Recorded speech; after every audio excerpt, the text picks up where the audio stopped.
Nosso próximo palestrante, ele é engenheiro civil pela Universidade Estadual de Maringá, é mestre em engenharia pela Universidade Federal do Rio Grande do Sul e doutor em engenharia pela EPUSP. Professor na Universidade Estadual de Maringá desde 1985, fundador dos programas de mestrado em Ciência da Computação e Engenharia Urbana da UEM. É diretor do Centro de Tecnologia da UEM por 2 gestões, 1992 a 1996 e 2004 a 2008. Foi paraninfo geral dos formandos da UEM no ano de 2016 e no ano de 2019. É conselheiro do CREA do Paraná, de 2005, foi de 2005 a 2010 e agora é novamente 2019 a 2023. E é agraciado pela Medalha de Mérito do Sistema Confea. Seja, então, muito bem-vindo, professor Dante, fique à vontade para a sua apresentação e, ao final, abriremos, então, para perguntas do público com a mediação de Carlise Posanski.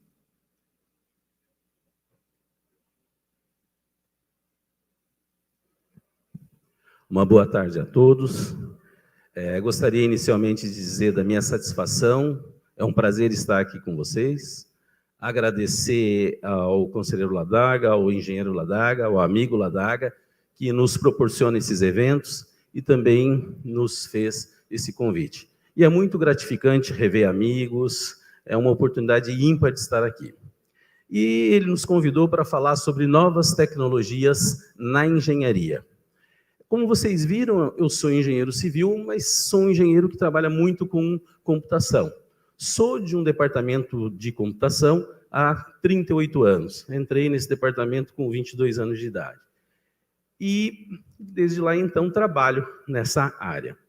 Então, para falar sobre o tema, inicialmente eu vou contextualizar um momento histórico em que nós estamos vivendo, vou tentar mostrar a importância da engenharia civil na nossa situação, no quadro brasileiro, e depois como vem acontecendo a engenharia e apresentar algumas tecnologias emergentes.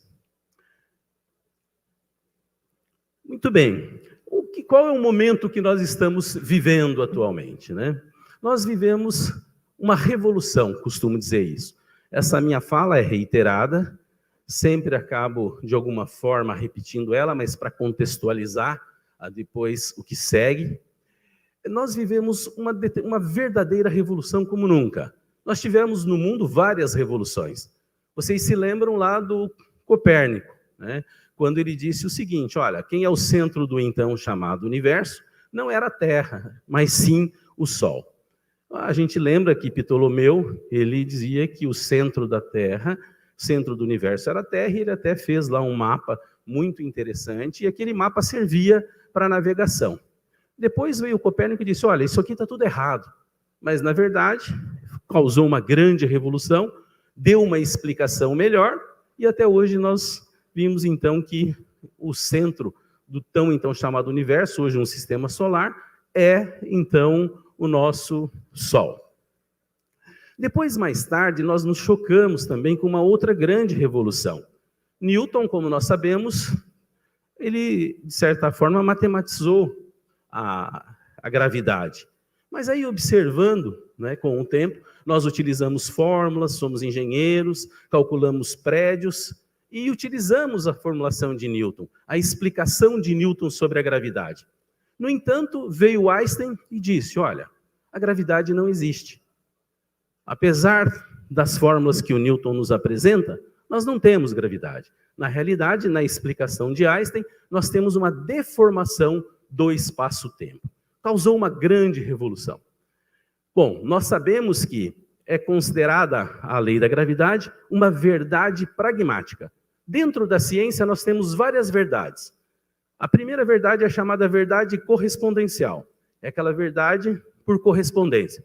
Meu nome é Dante. Olha, correto, por correspondência, Dante, está certo.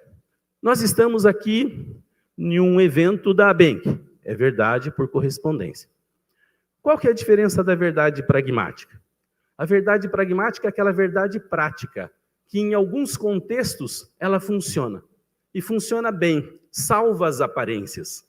E a lei de Newton, a lei da gravidade, é uma verdade pragmática. Ou seja, dentro de movimentos lentos, grandes corpos, o que acontece? A lei de Newton é uma verdade, mas dentro desse contexto. Fora de outro contexto, ela não é. Ou seja, a explicação que Einstein nos traz é melhor do que a dele. Então, mostrando que nós não temos, né, a gravidade, mas uma deformação do espaço-tempo. Olha, o Einstein trouxe a definição final? Não. Nós poderemos receber, a ciência nos ensina a efemeridade do conhecimento. Nós podemos ter amanhã uma explicação melhor do que a do Einstein. E a do Einstein passa a ser uma verdade pragmática que, dentro de certos contextos, ela funciona e funciona bem. Então, só para explicar, porque de repente eu falo, ó, não tem gravidade, o Newton está errado. Não, é só para explicar o contexto que é uma verdade pragmática, embora o Newton realmente, a gravidade não é como ele explicou, mas funciona muito bem. Até hoje utilizamos para várias coisas. Mas, enfim, foi uma grande revolução. E agora nós tivemos outra revolução, que é a revolução causada pelas redes de computadores, pelos computadores em si, proporcionando uma comunicação intensa em todo o mundo. É raro uma pessoa aqui dentro não ter um smartphone. É raro no Brasil alguém que não tenha um smartphone. Nós temos mais telefones celulares do que o número de habitantes aqui no nosso país. Então, independente de classes sociais, é um instrumento de acesso, é um instrumento até de democracia, digo eu, porque todos podem saber o que acontece no mundo, recebem informações praticamente de forma instantânea, conseguem se comunicar, e ali essas informações são muito rápidas. Então, uma verdadeira revolução nessa área de comunicação e a aproximação das pessoas da realidade. Ou seja, uma ferramenta excelente. Então, uma grande revolução estamos sofrendo hoje. Então, os computadores em si, para a engenharia também, os computadores nascem em 1945 com a máquina lá de von Neumann, e de 45 para cá, o computador digital que hoje conhecemos, faz, em pouco tempo, uma grande revolução. Então, estamos nesse momento histórico, né, onde o mundo ficou pequeno, nós podemos conhecer o que está acontecendo nos lugares mais recônditos, mais inóspitos do planeta, e nos comunicar praticamente com quase todo mundo. Muito bem. E o Brasil nesse contexto todo, né? Nós observamos que o Brasil, vou destacar primeiro a importância do nosso país para o mundo. É óbvio que nós estamos muito acostumados com aquela importância financeira, dizer que o nosso país está entre os 10 maiores PIBs do mundo, e isso também é uma verdade. Mas o nosso país tem outros quesitos, né? Outros atributos muito importantes. Vejamos ali, olha, o Brasil ele tem uma área privilegiada, um relevo privilegiado, o clima-tempo privilegiado, tem luz o ano inteiro. É um país que significa ter luz o ano inteiro? Significa que nós temos fotossíntese para que haja crescimento de plantas, enfim, todo o nosso, até mesmo agronegócio. Temos luz o ano inteiro. Temos uma costa marítima privilegiada. Temos água doce em abundância, energia, né?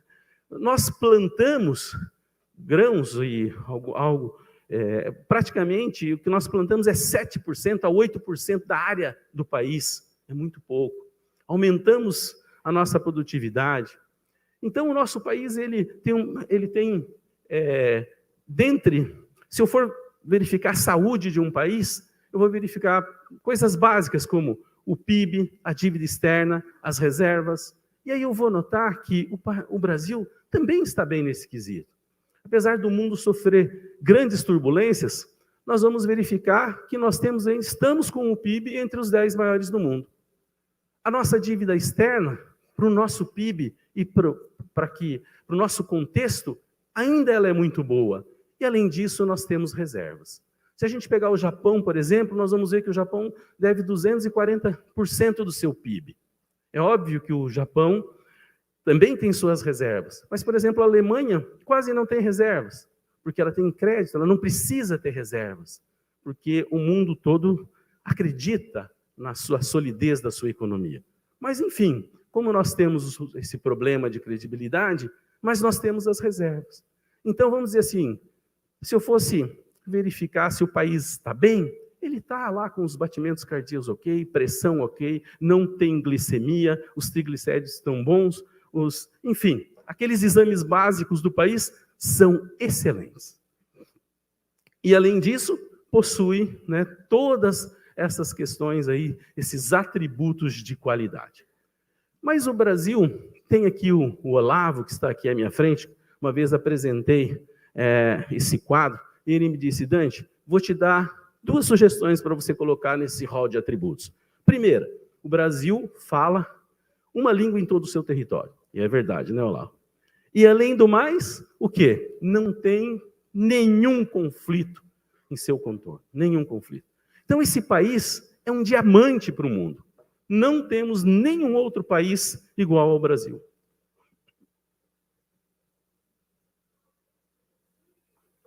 Se a gente pegar a China, que está desenvolvendo tanto a Índia, nós vamos ver que a densidade demográfica da Índia é muito acentuada. A China tem lugares que muitas vezes não tem a mesma qualidade de vida que o Brasil pode proporcionar.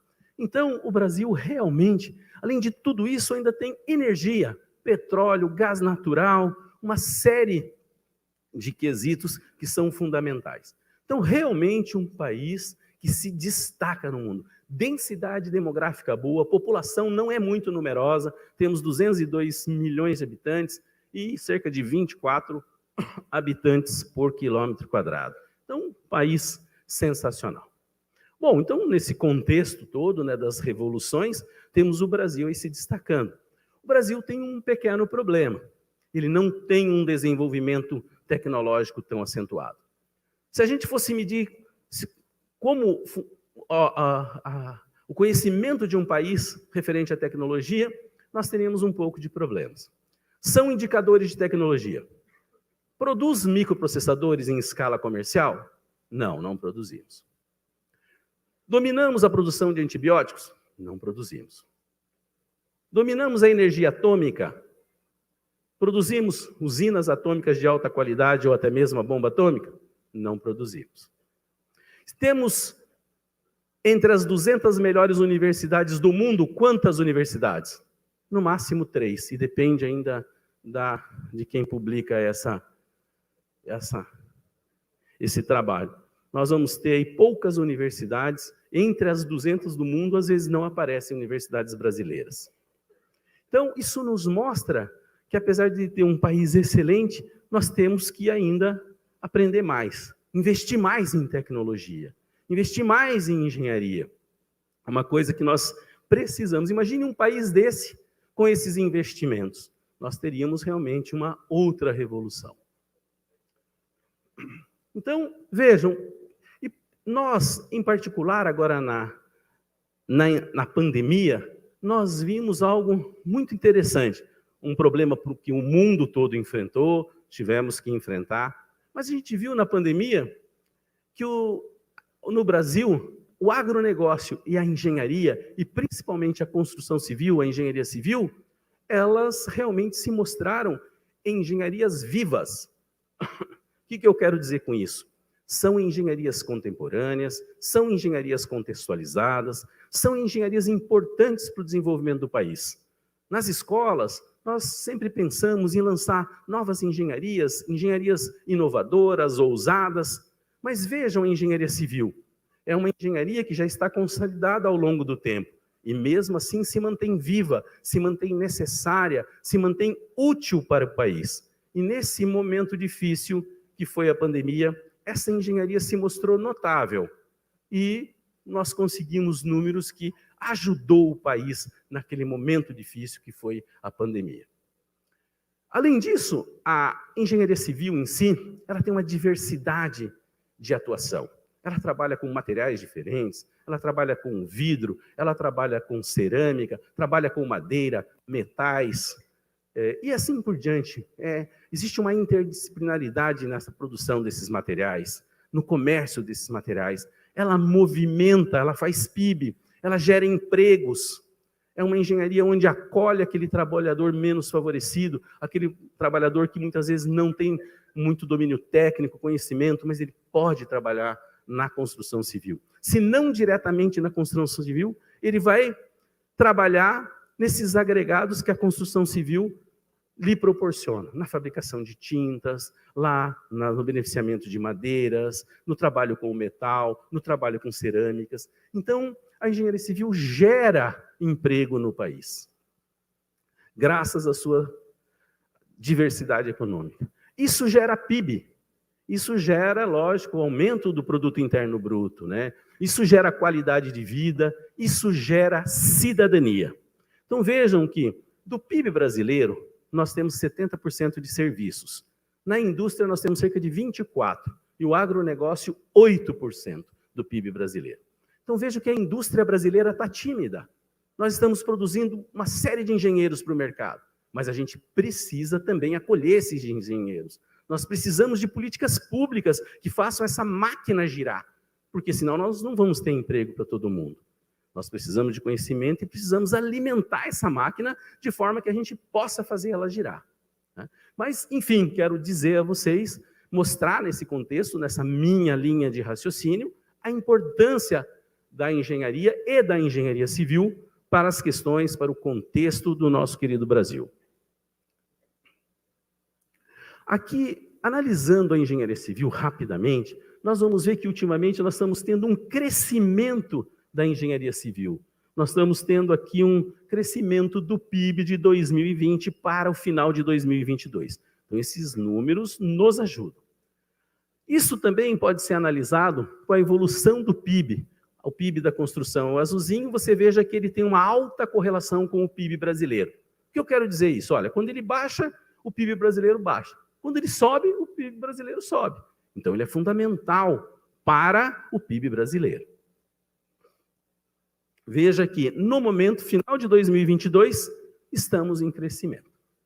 Então, como eu disse, é uma engenharia viva. Em momento algum, ela ficou muito aquém e continua nos ajudando, principalmente na formação do PIB. Veja o PIB médio brasileiro. PIB médio lá 1,2, agropecuária nós tivemos 0,5 e 2,2 na indústria, e na indústria está também a construção civil, a engenharia civil.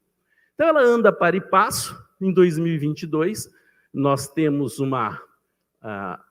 comparando, né, com o PIB da construção e o PIB Brasil, eles ainda continuam, embora esteja ali, nós estamos apontando no sentido de descendente, né, mas é que eu quero mostrar a correlação entre os dois PIBs. O PIB brasileiro depende diretamente do PIB da construção civil e vice-versa. Bom, aqui só eu fiz um levantamento para mostrar o PIB da construção civil e o PIB na participação geral de atividades imobiliárias. Para vocês terem uma ideia, em 2020, deu 3,3% do PIB total a construção civil. E as atividades imobiliárias, 10,3%. Não se assustem, porque esse PIB ali da construção, ele se refere praticamente a um ano. E quando você trabalha com atividades que são imobiliárias, na verdade, ela tem todas as construções já construídas até 2022, que potencialmente vão para o mercado imobiliário. Por isso, 10,3%.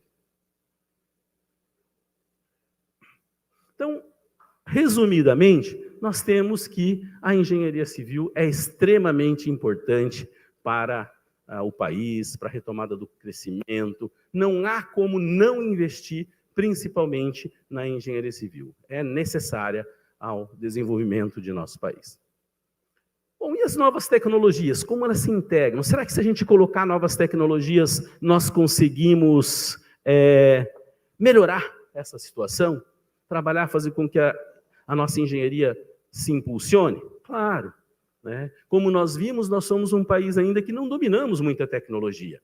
Nós não dominamos, apesar dos nossos concorrentes. Se a gente pegar, quais são nossos principais concorrentes? Existem aqueles países já consolidados, onde nós temos lá Estados Unidos, Alemanha, né, as grandes economias, mas nós temos os países emergentes, China, Índia, quem mais? Né, o Brasil, e A própria Rússia, que agora caiu com a guerra, deve ter gasto muito, vai sair desse páreo, o produto interno bruto deve cair assustadoramente, o Brasil provavelmente, talvez até suba algo aí nesse patamar. Mas dentre os emergentes são gigantes. Os emergentes, Rússia, Brasil e Índia, têm mais, Rússia, Brasil e China têm mais de 8,5 bilhões de quilômetros quadrados. Se a gente colocar a Índia, não, que a Índia tem 3,5, um pouco menor. Mas esses grandes PIBs estão entre os maiores do mundo. E só nós não temos tecnologia. Nós não dominamos a produção de microprocessadores. Só nós, para vocês terem uma ideia, um indicador frágil, modesto de tecnologia, é a produção de carros para o mercado mundial. Nós vamos notar que, por exemplo, nós não temos nenhum carro argentino, não temos um carro peruano, não temos um carro colombiano, não temos um carro brasileiro. Se você pegar na Europa, de oeste para leste, você vai contando os países, você vai ver que poucos produzem carros para o mercado mundial. Se a gente pegar Portugal, nós não temos um carro português, não temos um carro espanhol.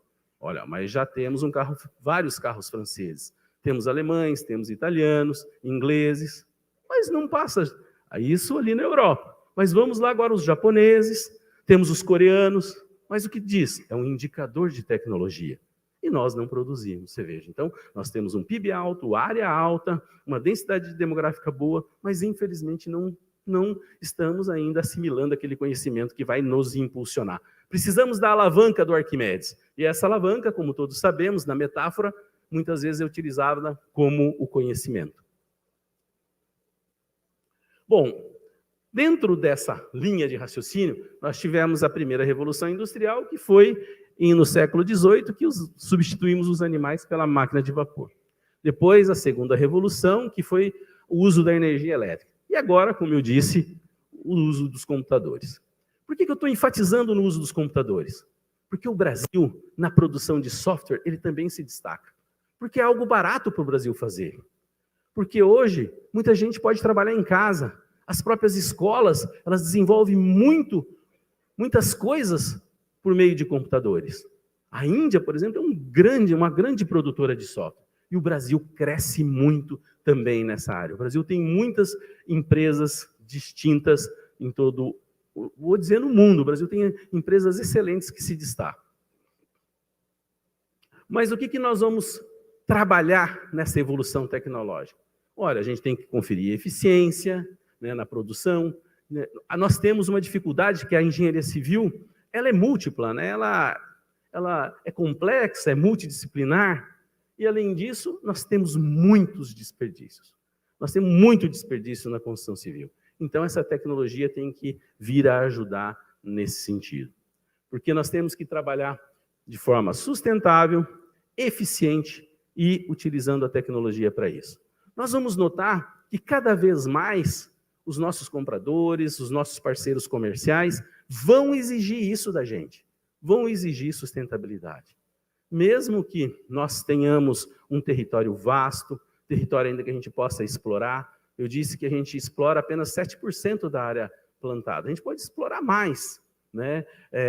Mesmo em busca de energias renováveis como hidrelétricas, mini PCHs, hoje nós temos energia eólica, temos energia fotovoltaica graças à luz. Então, o país ele tem por onde crescer, e isso nos ajuda muito. Né?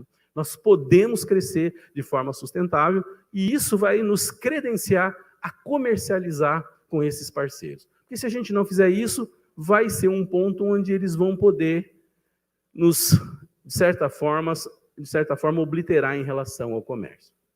Temos que tomar esse cuidado.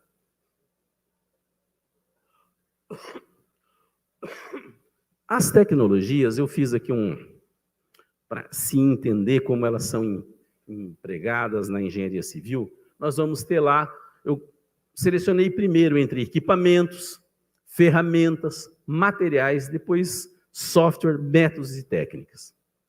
Bom, porque nós aplicamos isso em estudos, projetos, gestão, execução, na segurança do trabalho.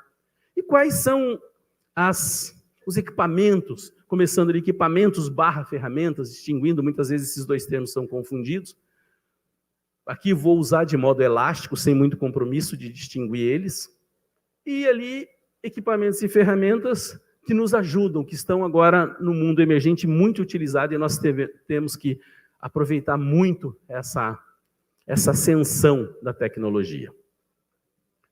São eles, por exemplo, os equipamentos. Nós temos lá drones, aparelhos que nos ajudam a produzir com computadores, que são os CANs, né, o computador auxiliando a manufatura, as próprias impressoras 3D, a comunicação, equipamentos de comunicação e monitoramento. Como chamei de ferramentas os tablets, os celulares, porque é aquilo básico. Materiais concretos e inteligentes, materiais resistentes, materiais mais leves, mais rígidos, mais fortes, telhas fotovoltaicas, são algumas coisas que se destacam como tecnologia para a engenharia. No software, nós temos a inteligência artificial, a realidade virtual e o computador auxiliando a engenharia, o desenho e a própria manufatura ali em cima. Isso se integra agora com a inteligência artificial. A inteligência artificial estava tímida, mas agora ela explode. Nós ouvimos falar muito até nas escolas, em todos os lugares, o uso da inteligência artificial para nos ajudar. Temos metodologias especiais para a engenharia civil, como o BIM, que vem aí se destacando, já sendo em muitos lugares exigidos, e também a construção enxuta. E isso nos permite vários ensaios não destrutivos, experimentos, isso nos ajuda a moldar a engenharia. Os drones.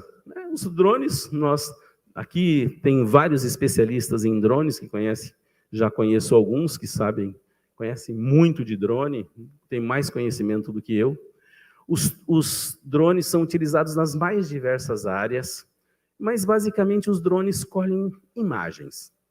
E a interpretação dessas imagens necessariamente vão passar pela inteligência artificial. Olha, eu consigo medir uma imagem, mas o reconhecimento, quando eu utilizo a computação visual, aí eu tenho um problema. Dentro da computação nós temos uma divisão. Quando eu pego dados e gero imagem, eu tenho o que nós chamamos de computação gráfica. Quando nós temos uma imagem e delas eu retiro informações, eu tenho computação visual. Quando eu tenho uma imagem, saio de uma imagem e o resultado é outra imagem, eu tenho processamento de imagens. E o conjunto dessas coisas todas se chama computação visual. Quando eu tenho uma imagem e passo para dados, eu tenho visão computacional. Eu tenho a imagem e reconheço. Por exemplo, eu passo com um drone e sei que aquela é uma plantação de soja, sei que é uma plantação de milho. Reconheço, por exemplo, o que está escrito. Então, aquilo eu tenho uma visão computacional, como imitando a visão humana e eu reconhecendo o que está lá. Tudo isso faz uso da inteligência artificial. Os drones colhem as imagens de modo mais preciso, porque é um modo mais próximo, e ali eles conseguem imagens de alta resolução e facilitam, então, esse trabalho, que pode ser utilizado, como eu disse, no reconhecimento de padrões, na fiscalização de obras, no acompanhamento de obras, na segurança, fácil acesso às informações a lugares que, às vezes, nós não conseguimos adentrar,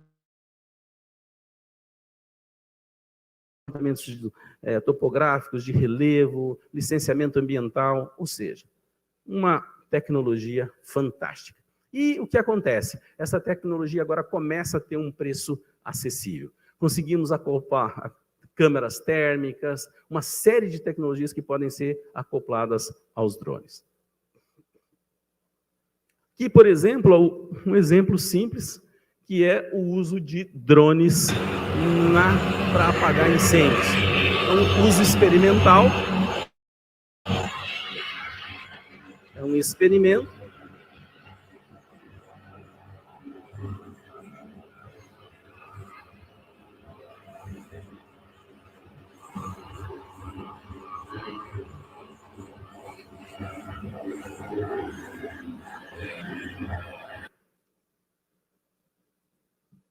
As impressoras 3D também estão nas tecnologias ali ligadas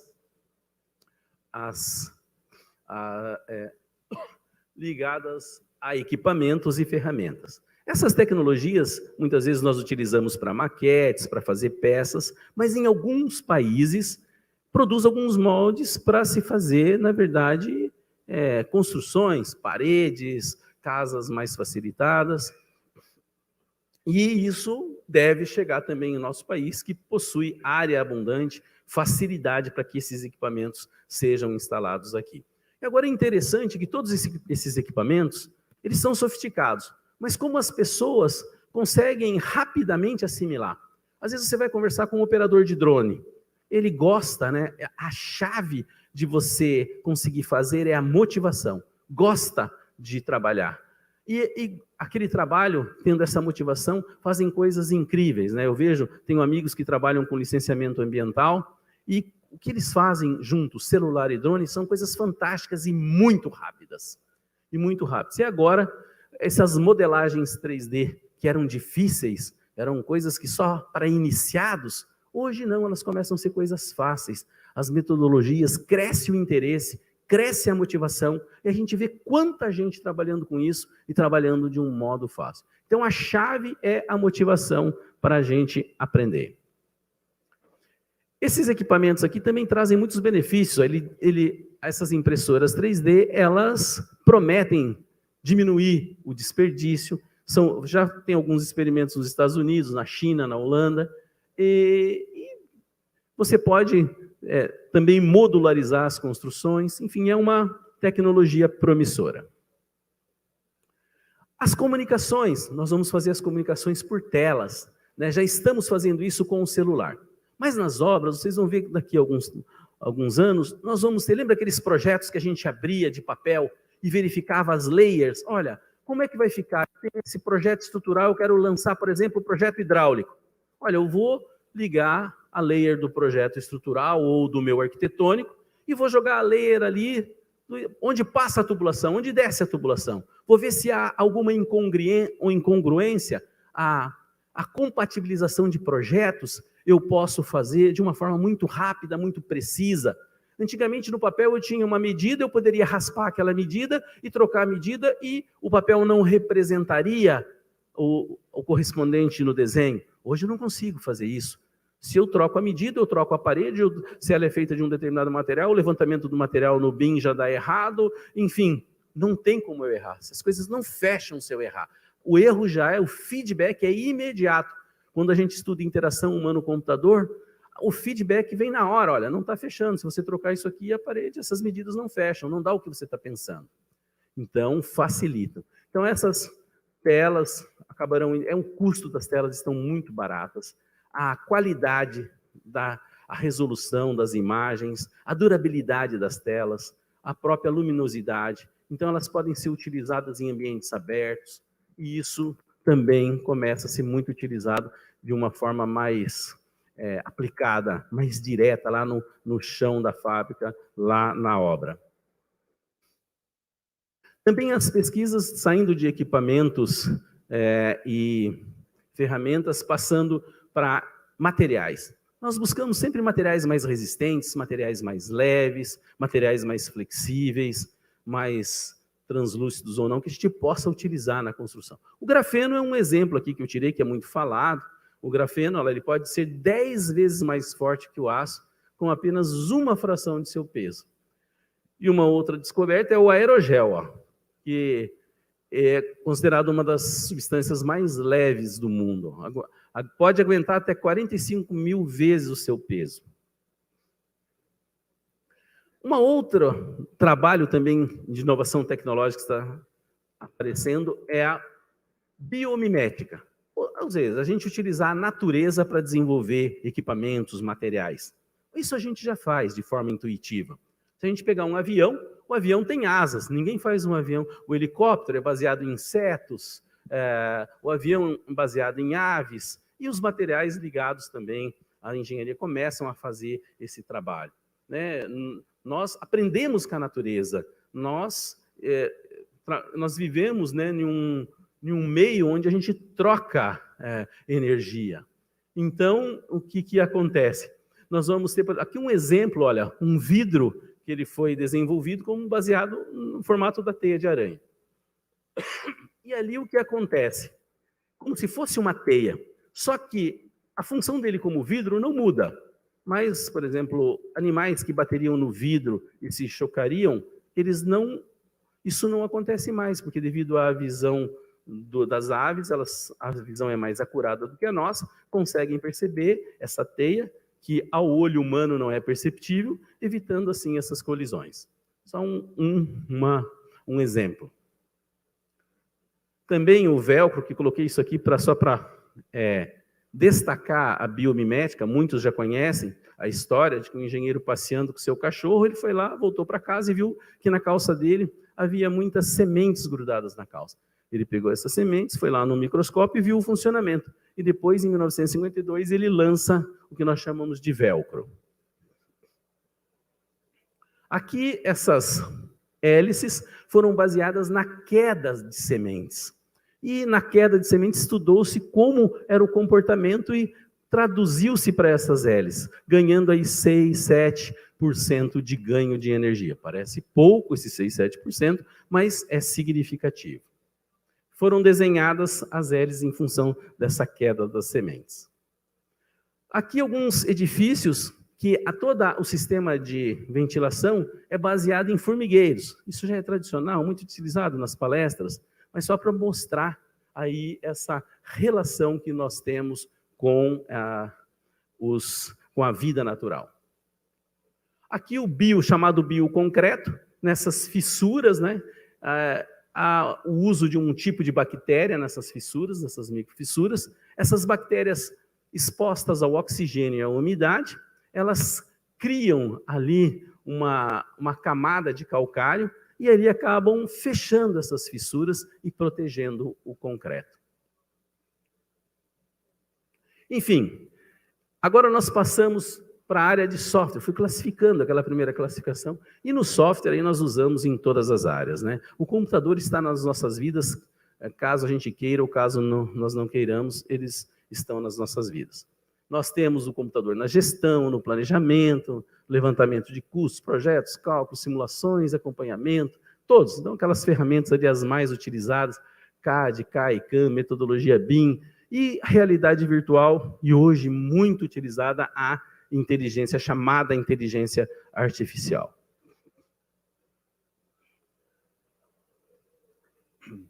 Nessas ferramentas são bem conhecidas, hoje são integradas, muitas com inteligência artificial. Nós temos várias já indústrias brasileiras utilizando, isso já é algo até do passado. Mas agora a tecnologia BIM é que vem sendo mais, para a engenharia civil, mais acentuada, mais utilizada, até mais em alguns municípios, inclusive, a pretensão de que se façam todos os projetos, a apresentação dos projetos em tecnologia BIM, né? E até mesmo discussões nacionais a respeito de se implementar isso para facilitar a compatibilidade, diminuir erros, desperdícios e ter, enfim, projetos mais precisos. Nós hoje acostumamos falar muito em realidade estendida. Realidade estendida é aquela, na verdade, a realidade entre o real e o virtual. Nós falávamos muito em realidade virtual, mas, na verdade, o que vem do real, aquela flechinha ali, entrando o que nós chamamos de realidade aumentada. Ou, né, nós temos do outro lado o virtual e a virtualidade aumentada. Essas duas coisas estão sendo muito exploradas, onde com o auxílio daquelas outras tecnologias, onde eu consigo modelar certas situações, eu posso ter a participação ali do ser humano na interação, na imersão nesses ambientes e simular situações para ver o que ocorre, antecipando problemas, né, mitigando erros e assim por diante. A realidade virtual é, basicamente, apura lá, eu colocar um óculos, fazer esse ambiente de imersão e de interação. Aqui um pequeno exemplo, vou ver se vai funcionar o vídeo, de uma participação, quer dizer, modela-se e ali com o óculos eu consigo andar pela casa, consigo até mesmo pegar alguns objetos, e isso já é algo assim bastante utilizado. Isso ajuda bem, às vezes até é usado desde projeto a vendas.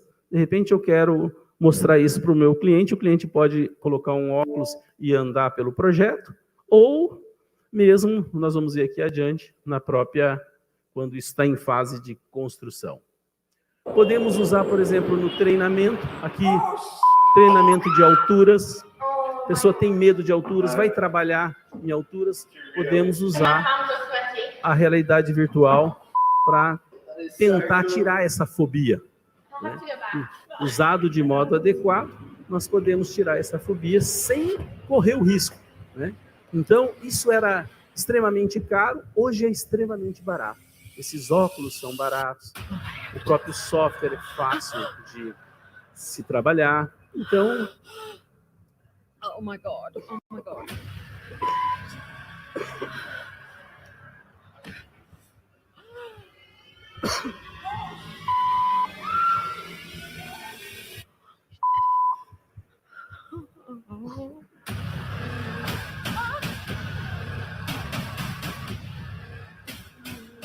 Você pode aliar isso a um drone. É maravilhoso fazer um passeio de drones com o óculos. É como se você estivesse dentro do drone. Não sei se alguém já fez essa experiência. E hoje a gente tem drones muito baratos para fazer isso.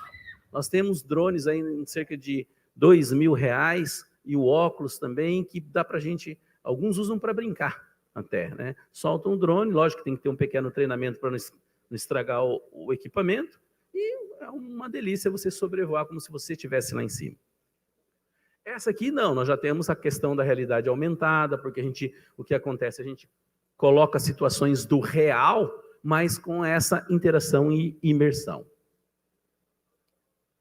Bom, todas essas coisas também podem ser utilizadas nas escolas, né? Não sei qual é o meu tempo aí, mas... falta 9 minutos. Nós podemos utilizar nas escolas com esses ambientes para ensino, para mostrar situações que muitas vezes não são possíveis. E eu fiz uma publicação certa vez, onde eu mostrei o seguinte: onde atua, né, o professor no processo de ensino e aprendizagem com novas tecnologias. Eu mostrei ali que aquela linha para baixo, a parte de baixo do peão, é uma parte muito instável, mas é onde o professor, na sua mediação pedagógica, no seu trato com o seu aluno, com os alunos, ele vai poder ali mostrar diferentes situações e motivar o aluno para que ele possa continuar seus estudos. Ali a parte de cima são operações mentais que só ocorrem no aluno. Ele pode ir numa aula, ele participa da aula, ele vê, mas aquele processo mental que ocorreu ali, os processos mentais que ocorreram, eu chamo de processos mentais inferiores. São aqueles processos onde ele entende, ele compreende, mas os processos mentais superiores só o aluno pode fazer. O professor, então, ele pode, de certa forma, melhorar até a compreensão. Por exemplo, eu explico algo aqui, eu tenho uma imagem do que eu gostaria que vocês me acompanhassem, mas cada um de vocês, devido às suas experiências, culturas, emoções, vão entender de um jeito. Então, vocês entenderam cada um a seu jeito. No entanto, quando todos entenderem o que eu entendo, nós estamos compartilhando o entendimento. Compartilhar o entendimento é compreender. Quando chega na fase de compreensão e todos conseguem trabalhar, existem estudos que mostram que a motivação cresce muito. É o que nós vimos quando alguém usa um drone, ele experimenta o drone, ele tem sucesso no voo, ele pousa, aquilo motiva o cérebro, tão irrigado pela motivação, que ele volta a produzir, ele volta a estudar nos horários mais inesperados. Quando se vê, está ali a pessoa estudando e aprendendo. Então, isso, a realidade virtual, a realidade aumentada, elas são muito úteis para essa motivação e, por consequência, para a aprendizagem.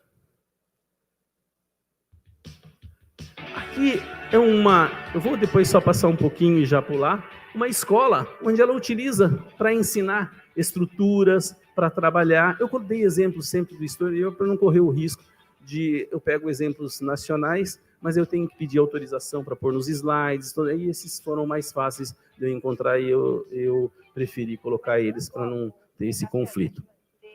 Mas é possível, durante as aulas, utilizar esses laboratórios, né? E o custo desses laboratórios não são tão acentuados. Isso que é uma coisa boa para a nossa realidade. Ali funciona como um joystick, ele pode fazer escolha das fundações, enfim, ele pode interagir, ele está naquele ambiente imerso e ele ajuda ali na sua construção. Eu vou saltar um pouquinho devido ao tempo. Aqui, por exemplo, tenho também, vou pegar a proteção. Você veja, então a mediação, ela precisa do compreender. Então essas imagens, essa simulação, essa realidade aumentada, ela ajuda nesse processo. Então, diferentes percepções, diferentes culturas podem absorver. De repente, o professor, ao usar aquele método clássico dele achar que todo mundo aprende como ele aprendeu, ele atinge apenas algumas audiências. E ele, com essas tecnologias, atinge outras audiências. Isso não serve só para o professor, serve para tudo. Por isso que essas imagens, essas ilustrações são tão bem utilizadas.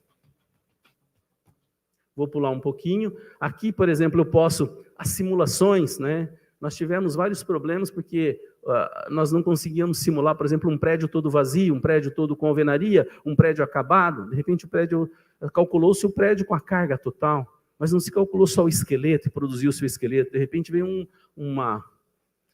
alguma intempérie da natureza e, infelizmente, pode haver até o colapso dessas situações. Aqui um experimento. Os experimentos podem ser realizados a um custo muito baixo. Eu vejo aqui o Hélio e mais alguém que nós fizemos esse experimento, eu e o Hélio, na universidade, para mostrar, né, para os alunos, e quando nós fomos alunos, nós fizemos também. Era um custo, porque a gente rompia as vigas, a Edna também fez lá com o professor Companholo e com o professor Dario Klein, lá na Universidade Federal do Rio Grande do Sul, né? E nós rompemos essas vigas, é um custo alto. Quer dizer, mas o aluno quer rever aquilo, não tem como ele voltar ao experimento, fazer de novo, o custo é muito alto. E de equipamentos, sensores, e aqui ele pode mostrar, você veja, um exemplo simples, né? Gravado, que pode ser utilizado em várias aulas, várias situações, mostrando como a tecnologia funciona, a aplicação de cargas lentamente, no princípio da elasticidade. Quando vale a elasticidade? Quando as cargas são aplicadas lentamente, quando nós consideramos o material com as mesmas propriedades em todas as direções, e o quê? As deformações são pequenas, ou seja, senão ele não tem um comportamento elástico. Bom, e assim vai.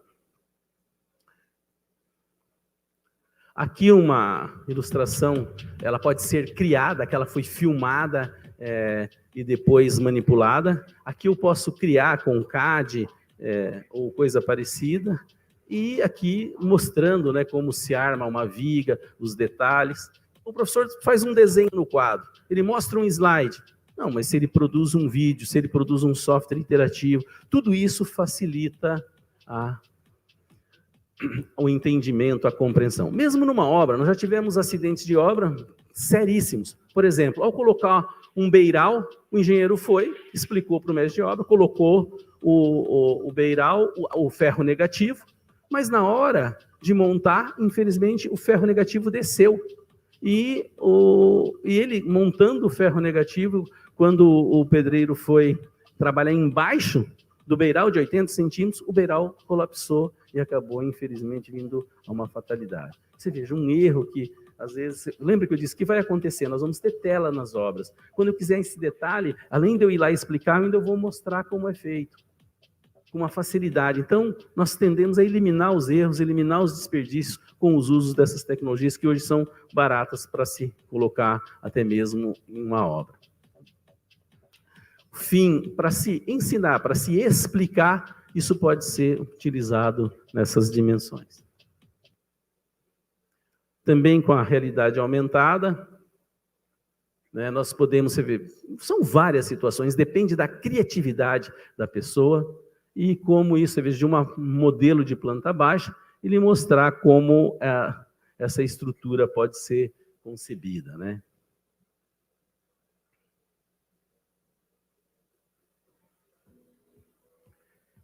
Esse aqui também no trânsito, né?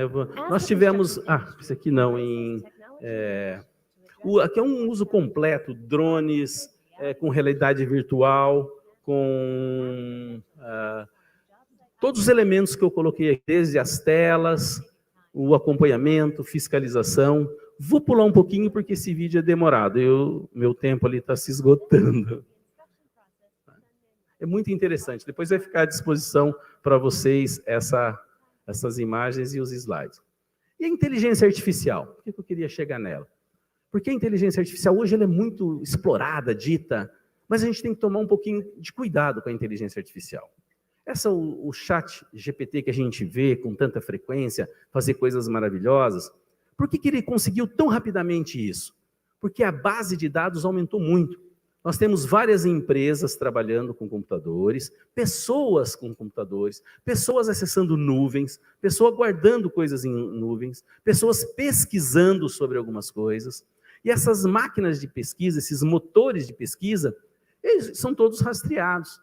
E, na realidade, vão montando uma grande base de dados. E como essa base hoje é muito boa, facilita, então, a inteligência artificial a fazer essas respostas.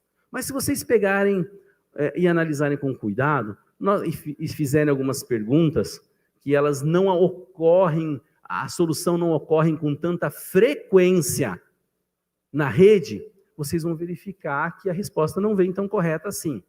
Por exemplo, eu peguei e fiz uma pesquisa sobre o uso da legislação do sistema Confea-CREAS, sobre atribuições profissionais. As respostas vieram todas erradas. Não consegui nenhuma. Depois eu comecei a trabalhar na questão de judicialização. Verificar, mas onde? Porque na judicialização, a busca pelos processos ela é difícil para a inteligência artificial entrar. Tem um certo crivo de entrada. As respostas vieram também erradas. Então, cuidado. Tem muita coisa boa, mas tem que ser analisado com cuidado, porque a frequência com que isso ocorre na rede ajuda na resposta. E nem sempre o que é frequente é o certo. E aqui é a inteligência artificial ajudando no trânsito. Coloquei aqui porque eu tenho alguns colegas que trabalham comigo que fizeram alguns trabalhos sensacionais. Vou até contar que é mais fácil. Bom, o que eles fizeram, né? Um controle de todo o trânsito, de carros, motos, pessoas, faixas. Mas o interessante, isso foi feito com câmeras, com imagens. Então, imagens colocadas na cidade, colocaram numa certa região da cidade. Eu moro em Maringá, um amigo, vou falar o nome dele porque é um trabalho fantástico, Ayrton Marco Polidoro. Ele fez, e o que acontece com esse trabalho? Por meio dessas câmeras, são localizados, ele conta os carros, ele detecta automaticamente as faixas, os sinais, as entradas e saídas de veículos e os lugares onde se pode estacionar. Isso tudo ele processa, você está com o seu carro, você recebe a informação pelo celular, você vai estacionar, você quer uma vaga, ele vai lhe mostrar se ali na frente tem uma vaga ou não, em tempo real. Sucesso esse software dele. Muito bom.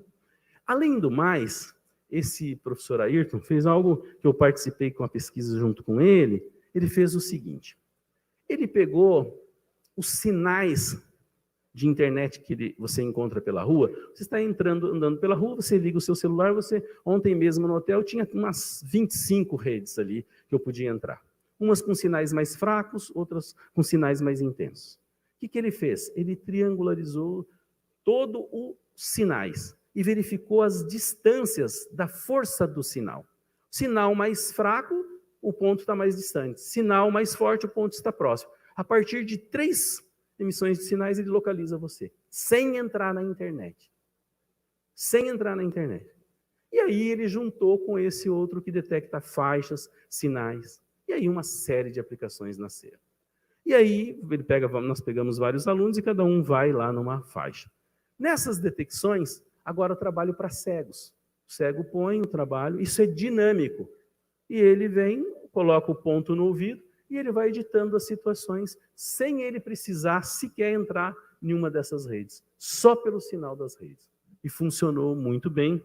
Ele fez aqui um vídeo onde vai mostrar isso, de uma empresa, não dele, e isso foi um sucesso, tá? É essa situação aqui, ó. Vou pular um pouquinho, e que é muito longo. Ele fez essa triangulação, ele consegue com 3 pontos o sucesso. A partir o clique verde lá no meio mostra que ele conseguia detectar exatamente onde a pessoa estava, com uma segurança muito boa. E graças ao andar na rua, a gente tem muitos pontos de internet, então é muito fácil, né? Só os lugares que eu tenho 1, 2 pontos é que não consegue. Com o terceiro ponto é que se consegue. Mas esses lugares a gente não tem tanto problema. O que a gente tem problema são nas grandes cidades, onde as pessoas precisam estacionar carros, saber onde é a entrada e saída de veículos, o tempo, controlar o tempo do sinal para melhorar o fluxo nas direções.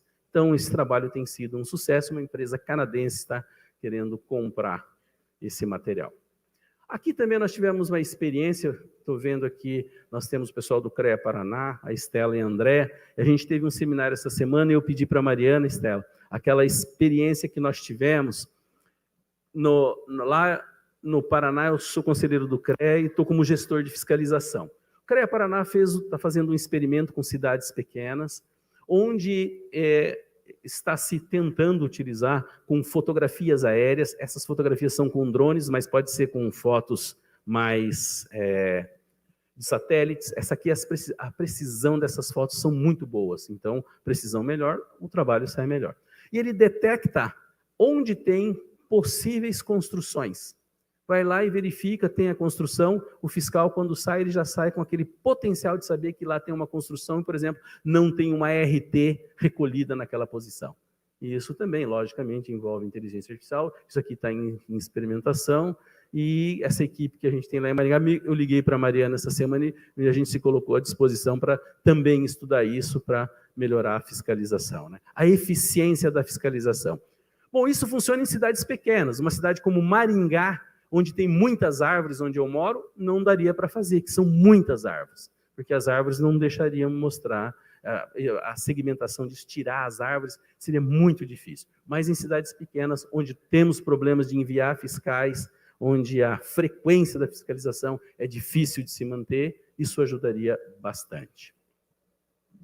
Bom, pessoal, é isso que nós tínhamos a apresentar. Meu tempo venceu. Quero agradecer a atenção, a tolerância de vocês aí em nos ouvir, e passo a palavra para Carlise.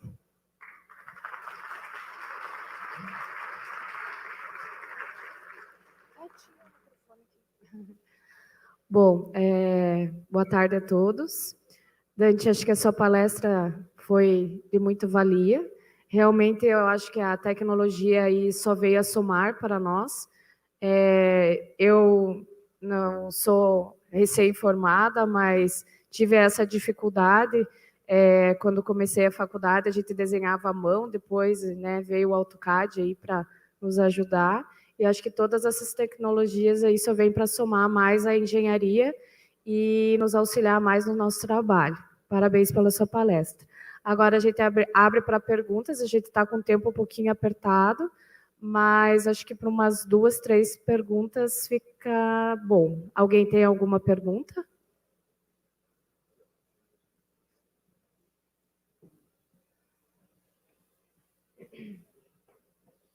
Oi. Oi, professor Dante, tudo bom? Janilton, aqui do Pará, né?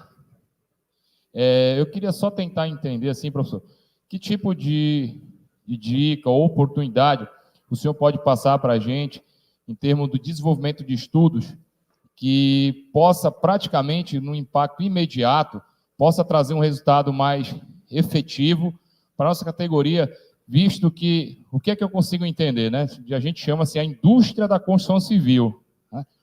Só que de indústria eu acho que a gente não tem nada, tem muita coisa artesanal ainda sendo feita, né? Então, o que é que o senhor acha que o senhor mostrou muitas tecnologias, muitas coisas que, porventura, já se aplicam, inclusive, no mundo. O que é que poderia trazer alguma coisa que a gente poderia dar os primeiros passos e realmente engatilhar e seguir numa reta aí, com o bom andamento dessas tecnologias?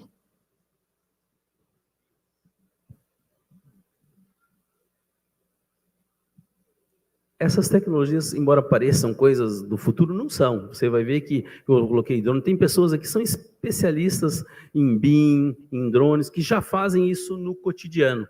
Mas uma coisa que me interessa muito, que eu vejo, que são acidentes em obras pequenas. Obras pequenas é algo muito que a gente poderia auxiliar muito, né? Eu vejo assim, eu já fiz muitas construções, mas hoje, diante dos acidentes que eu vi, participei de comissão de ética do CREA, vi pessoas sendo penalizadas, e vejo que o engenheiro, ele não, jamais teve a pretensão de causar um dolo, alguma coisa com dolo, ou algum problema para alguém, mas infelizmente ocorreram, por exemplo, quedas de 3 metros, 2 metros, que poderiam ser evitadas. Então eu vejo que toda essa tecnologia, mesmo na apresentação dos materiais, na geração, uma coisa simples, como você colocou, na geração de vídeos, instruções de como usar equipamentos, as empresas, inclusive, podem fazer isso. Nós fizemos um trabalho com motosserras, que você sabe que hoje motosserras, quando ela faz esse movimento para baixo, ela desliga automaticamente, né? Antigamente cortava a perna das pessoas, e hoje ela desliga rapidamente. Então, hoje, as motosserras possuem essas instruções, já vêm com essas instruções nesses modos em 3D, com realidade aumentada. Isso dá para fazer num custo muito barato e colocar, por exemplo, para que as empresas vão desenvolver isso e colocar para todos, na realidade, utilizarem lá naquela obra pequena, mas que o engenheiro ele explica, muitas pessoas não entendem, mas evita muito acidente de trabalho. Nós, inclusive, estamos trabalhando nisso, para produzir algo assim, fácil de usar, fácil, que ele pode receber pelo celular. Ele recebe pelo celular, o fato de ele receber pelo celular, hoje as pessoas adoram usar o celular. Você manda um vídeo de 1 minuto, 1 minuto e meio, as pessoas olham, um vídeo curto, mas mostrando essas coisas, mostrando como utilizar corretamente esses equipamentos. O resultado certamente será benéfico e evitará muitos acidentes de trabalho. Até eu, na verdade, na palestra, trouxe esses exemplos, mas é que eu saltei um pouquinho. Mais alguém? Por favor, aqui na frente. Novaes de Santa Catarina? Isso. Mas você também tem uma participação lá em Jaraguá, não é isso? Sim. Essa fica em obra, a Novaes. É que ela não quer que eu conte que ela é arquiteta também. Não era para contar, né? Não. Mas não tem. Mas isso só valoriza, Senhor Dante, meu amigo particular, primeiro, parabéns pela brilhante explanação. Depois, até nessa sua primeira resposta, o senhor foi claro e objetivo. Essas tecnologias que o senhor nos apresentou aqui já são do cotidiano, já devem ser disponíveis a todos nós, claro, ajustadas à realidade de caso a caso. Mas aí vem uma pergunta provocativa que eu vou lhe dar o direito de não responder ou não comentar se quiser. A nossa base de formação, a nossa academia, ela está contemporizada nesse contexto? Se não, por isso que eu digo, o senhor responde se sentir à vontade. Nesse contexto, caso o senhor compreenda que ela não esteja ainda absorvendo essa contextualidade, essa realidade da tecnologia, que estratégias nós poderíamos adotar para tê-la nesse formato? Obrigado, meu amigo Dante. Esses meus amigos, eles gostam de levantar a bola para eu chutar. E olha, muito obrigado, Novaes, o carinho aí que a gente tem pelo Novaes. E nós desenvolvemos a ideia que eu gosto tanto de trabalhar com educação, os que me acompanham aqui, né, eu trabalho muito com atribuições profissionais, formação, como as pessoas aprendem, desde o estudo dos processos mentais que ocorrem, eu gosto muito disso, e o Novaes tocou em algo extremamente importante. Então, as nossas universidades, o que as novas DCNs dizem, Novaes? O processo de ensino e aprendizagem, ele tem que ser flexível, ele tem que ser pragmático, mas ele tem que ser contemporâneo e contextualizado. É a resposta para o que você está dizendo. Na verdade, nós temos que remodelar o processo de ensino brasileiro. Nós ainda estamos naqueles processos conteudistas, comportamentalistas, e a gente tem que buscar competências, habilidades e atitudes. Ou seja, nós temos que redesenhar, e nisso as novas tecnologias, o uso disso já é contemporâneo. E se o processo de ensino e aprendizagem tem que ser contemporâneo e contextualizado, o que diz as DCNs, nós temos que realmente proporcionar isso. É dever das escolas integrar essas tecnologias. Na área de estruturas, quem é engenheiro civil sabe que essas tecnologias são integradas. Na área de desenho, na área de projeto, mas a questão da própria inteligência artificial, dessas questões até mesmo na medicina, na engenharia, precisam ser integradas. Algumas cadeiras deveriam ser privilegiadas para produzir esses materiais. E os professores precisam também trabalharem, serem, na verdade, capacitados para conseguir desenvolver essas ferramentas que têm um maior aproveitamento no processo de ensino e aprendizagem. Isso gera motivação. E se não tiver motivação, não tem aprendizagem. É uma necessidade que precisamos vencer. Obrigada, Dante. Bom, devido à hora, a gente pede desculpas a vocês, que não vai ser possível abrir para mais perguntas, mas tem o contato do Dante ali por e-mail. Se alguém tiver alguma dúvida, pode mandar um e-mail para ele que ele responde. Obrigada, Dante, e parabéns pela palestra.